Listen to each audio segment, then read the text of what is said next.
Hello, hello everyone. How are you today?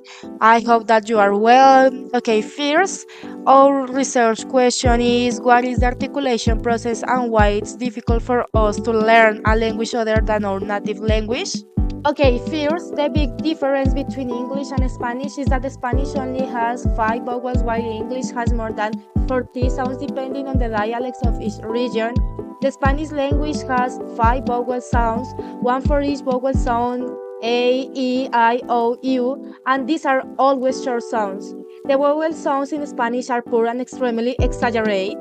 The Y in Spanish is considered a vowel like the I. The difference is vowel sounds. In Spanish, vowels are more poor and have only one sound. For example, a always sounds like a without diphthongs. In English, vowels can have several sounds and often combine to form diphthongs, as in time I. English has more consonant sounds that require different tongue and lip position.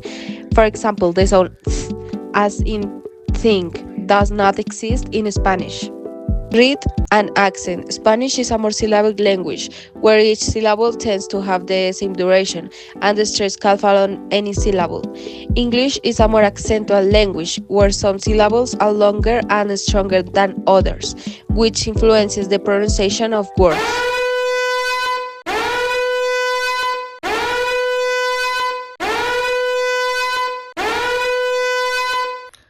Hi, hello everyone. I feel Spanish is not that difficult to learn compared to other languages such as Japanese or Chinese.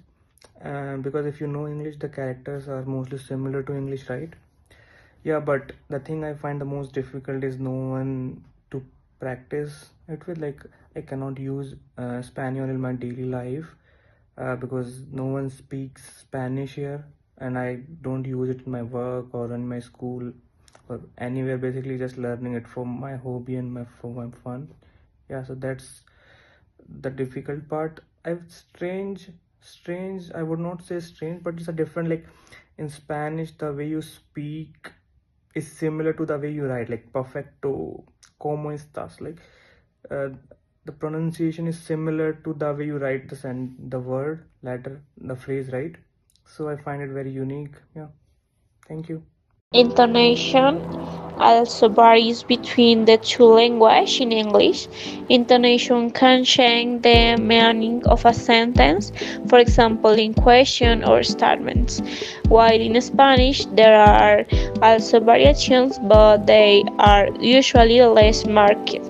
In similar points of articulation, and English and Spanish share many points of articulation, such as one bilabials, such as P, V, and M in both language, two dollars like T, D, and S, L present in both language, three velar as K, G.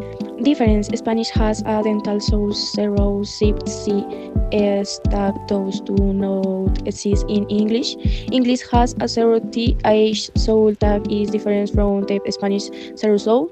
Spanish has an H sound G and G that is strong that the English A sound. English has a V sound that is different for the Spanish B. So Spanish has a multiple R soul air.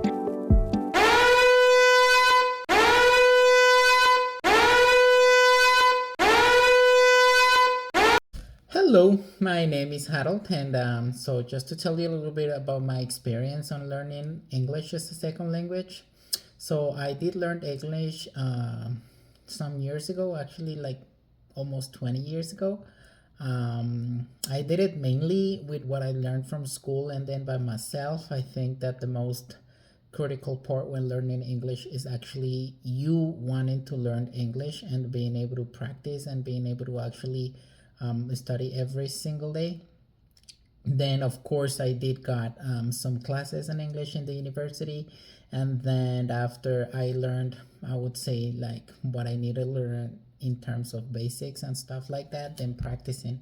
Actually, it's been crucial for me that the past 15 years I've been working by using my English, so that's what I do on a day-to-day basis. So it helps really a lot. I think that when it comes to what it's difficult on learning the language, it's like any other language. Although I would say English is a little bit easier than some other languages like French or maybe even Portuguese, that even though it's kind of similar to Spanish, it gets kind of complicated because that grammatically it gets really hard. However, English in that part grammatically goes a little bit easier, let's say. Verbs, conjugation, and everything, it's not as complex. It's just some rules that you need to follow and it will help you through. So in that sense, I think that actually what will help you learn English better first is practice. You need to practice, practice, practice, practice, practice at all. It's gonna be key. Then also, let's say that the two most difficult abilities to learn from English, it's actually speaking and listening. Because it's kind of difficult, right? Even if you learn how to speak and then you're just gonna start listening to some other people speaking English, it's just gonna be complicated. And then it happened to me actually after I learned English. So I did learn English in Colombia. Then the first time I went to an English speaking country, it was so difficult for me because even though I thought I knew English, I actually didn't, had never practiced with the native before, so it was really complicated when I got there the first time. Then after a while of being like talking to native people, you just get used to it. So that's why I'm kind of saying that the most kind of difficult abilities to learn are speaking and listening.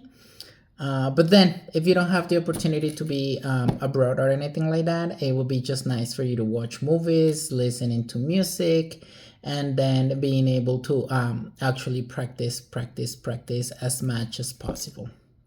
And nowadays, that actually internet has made everything easier. So connecting with people from other countries is just much easier. So I would encourage you all guys to have this connection, to have new friends, and to actually talk to many people about it. Indeed, for example, in Bogota, there are many places where you can go practice with native people. And that's just such a great opportunity for all. Thank you. I mean, practice learning another language is not difficult, but it is another language.